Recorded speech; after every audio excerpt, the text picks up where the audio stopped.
지나면 조금 가서 하나 꺼내고. 네. 근데 이제 그러다가 정말 익숙해지잖아요. 그때는 지금 왕창 꺼내서 놀이합니다. 그러니까 못했던 걸 한꺼번에 내가 한번 해보리라 네. 뭐 이런 것 때문에. 그래서 이렇게 항상 몸보다는 그러니까 항상 이 눈이 먼저 좀 앞서고요. 빨리 뭐가 해결이 좀 안 되고 이런 경향들이 있죠. 그래서 이런 아이들은 결론적으로 아까 이야기한 건 소심해지고 네. 네, 자신 없어지고 이런 그 평가를 받게 됩니다. 아니, 그러네요. 태린이는 예. 그네 타요? 그네 좋아하죠. 잘 타요? 예. 뭐 엄마랑 아빠의 기질이면은 얘는 예민하면서 뭐 민감하면서 그냥 평범한 범주일 것 같은데 아까 같은 경우에는 느린 기질이잖아요. 그러니까 네. 아이의 기질을 빨리 부모가 파악하는 것도 네. 중요하겠네요. 그럼요. 그거 굉장히 근데 중요합니다. 까다롭고 예민한 아이의 좀 민감한 아이의 기질을 좀 알려주십시오, 선생님. 걔를 네네. 먼저 캐치를 해야 될 것 같아요. 예. 그래서 이제 이런 아이들을 우리가 어떻게 그러면 좀 우리가 좀 빨리 알아차릴 수 있을까? 네. 그리고 어떻게 좀 이 아이들을 양육을 해야 될까? 만 1에서 한 2세 정도 될 때까지는요. 일단은 어머님들이 근데 이게 참 어려운데요. 왜냐하면 욕구에 규칙성이 없어서 어려워요. 어렵긴 해도 그래도 아이가 지금 빨리 뭘 원하는지 빨리 파악하시는 게 좀 중요하죠. 왜 얘가 울면 빨리 반응해 주셔야 돼요. 그런데 이럴 때 막 울면 안아주면 아이가 손 탄다. 네, 그래가지고 그냥 네. 내버려 둬라. 애가 네, 저렇게 네, 타는 네. 대로 하면 애가 더 예민해지니까 네, 그냥 네, 둬라 네. 그러는데 네, 그건 조금 울지 않는 것 12개월까지는 같더라고요. 그게 아니죠. 네네. 뭐 지쳐 쓰러질 때까지 놔두면 아이가 나중에 괜찮아진다고 절대 그러시면 안 되고요. 절대 안 돼요. 얼마나 네, 성격 네. 좋은 애로 키우시려고 그거는 아닌 것 같아요. 그래서 그럴 때는 빨리 그냥 좀 개입하시는 게 좋고요. 저번에도 제가 한번 이런 말씀 드렸던 것 같아요. 어떤 어머님들은 책에서 4시간에 한 번씩 우유를 먹여라. 이거를 책을 보고 배우신 거예요. 애가 울어도 4시간 기다려. 아직 4시간이 안 됐어. 이러고 하시는 분들이 계시는데 오히려 이런 어머니들 의외로 많으세요. 제가 밖에 나가서 강연을 좀 하거나 그럼 꼭 구석에 손을 한 분이 드세요. 선생님 사실은 저도요. 이제 그래서 그렇게 너무 그 어떤 책에 맞추지 마시고요.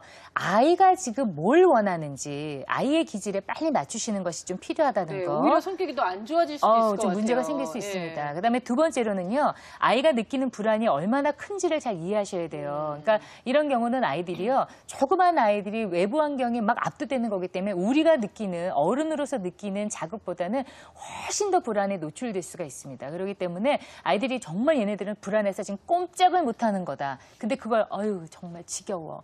좀 해. 좀 타봐. 이러면 아이는 좀 더 얼죠. 그래서 이런 것들은 잘 이해하셔야 되고요. 근데 이제 1에서 2세 때까지는요. 불안과 긴장은 스킨십을 통해서 해결해 주시는 게 좀 네. 좋습니다. 그래서 포대기 이런 것도 좀 좋은 방법이 좀 되고요. 아이를 자꾸 이렇게 만져주고 네. 이렇게 하시는 게 좀 바람직하고요. 네. 그러면 2, 3세가 되면은 어떻게 돼야 되냐면 만 2세부터는 우리가 규칙이라는 것을 조금씩 적용해 볼 수 있는 나이가 됩니다. 2, 3세는 말은 못하지만 맑긴 알아듣는 것 같아요. 그럼요. 그렇죠. 이제는 알아듣기 신기하더라고요. 시작하니까요. 그래서 좀 일관성 있는 규칙을 만들어서 적용하시는 게 필요하고요. 그다음에 아까 불안과 긴장은 어린아이들은 자꾸 몸의 스킨십을 통해서 해결해 주라고 말씀드렸잖아요. 이 정도가 되면 이제는 공감하는 말로 조금씩 해주시는 게 필요해요. 근데 그렇지 않고 계속 안아주기만 하면요. 이 아이들이 부작용이 밖에 나가서 자기 마음에 드는 애는 죄다 뽀뽀하고 다니고 안고 다녀서 이게 좀 문제가 될 수가 있어요. 자기가 좋아하고 하는 거는 그렇게 표현해야 된다고 알아서. 네. 그래서 이제 말로 하셔야 되고 그다음에 스스로 성공, 실패 경험을 통해서 자신감을 갖도록 잠깐 스스로 이제 해볼 수 있는 경험의 양을 많이 늘리시는 거 이런 것들이 좀 반드시 필요하시겠습니다. 그래요. 예민한 아이도 상당히 다양하고요. 무엇보다 그 상황에 따라서 대처하는 방법도 여러 가지일 텐데 일단은 저희가 느린 기질의 유형을 저희가 보여드리도록 하겠습니다. 우리 6살 놀이터에 나와 있는 생민입니다.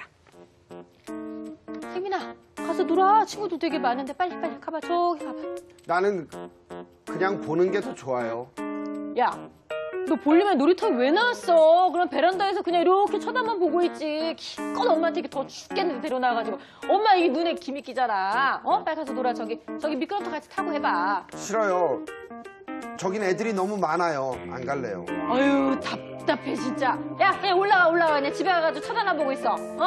왜 화를 내요? 화를 내요. 진짜 답답하죠. 이거 아니, 정말 근데 애가 답답하죠. 그러니까 애가 놀이터를 보면서 흥분하지 않는 것도 네, 네. 부모로서는 정말 와 대단한 거죠. 네, 장난감을 봐도 그냥 네, 뭐 네. 근데 이게 단지 그냥 숫기가 없어서 그래. 애가 네, 너무 네. 그냥 이게 좀 부끄러움이 많아서 그래. 네. 이런 걸로만 얘기하기에는 부모 입장에서 굉장히 답답하잖아요. 또 요즘엔 사회성 문제를 자꾸 이야기하시기 네. 때문에 이러면 우리 아이가 나중에 정말 사회성이 떨어지는 집단 따돌림 당한 아이가 그래요. 되면 어떡하나. 왜냐면 5살짜리 아이가 네. 괜찮아요. 전 여기 있을래요. 그러면 너무 이해가 보는 안 게 돼요. 좋아요. 막 너무 이러면서. 어른 같잖아요. 네네. 근데 이것도 고쳐지긴 고쳐지네. 네, 그래서 이제 그런데 우리 기질은 아까 뭐라고 말씀드렸어요? 생물학적인 부분이라고 네. 말씀드렸어요. 생활 때, 예. 그러면 어떻게 해야 되냐면 1단계는요. 일단은 좀 이해를 좀 해주시는 게 좀 필요해요. 그래서 일단 나가시기 전에 왜냐하면 일어날 때는 상황 적응이 좀 잘 안 되죠. 그러니까 나가기 전에 1단계는 이 상황에 대해 설명을 해주시는 거예요. 밖에 나가면 아이들이 많을 거야.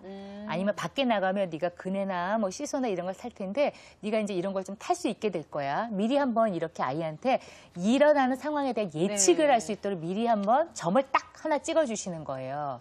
그러면 이제 2단계. 근데 가서 그렇다고 예측을 해줬다고 해서 아이가 네, 엄마가 말씀하신 대로군요. 그리고 막 아이들이 가진 않는단 할 수 말이죠. 있어요. 이건 아니라는 네, 아니라는 거죠. 거죠. 그러면 2단계 때 애가 주변을 맨맨 돌아요. 그럼 2단계 땐 그거를 그대로 그건 뭐냐면 벌써 아이가 긴장감이 약간 상승되고 있다는 겁니다. 그럼 그때 빨리 말로 공감하면서 그걸 좀 이렇게 낮추도록 해주셔야 되는데요.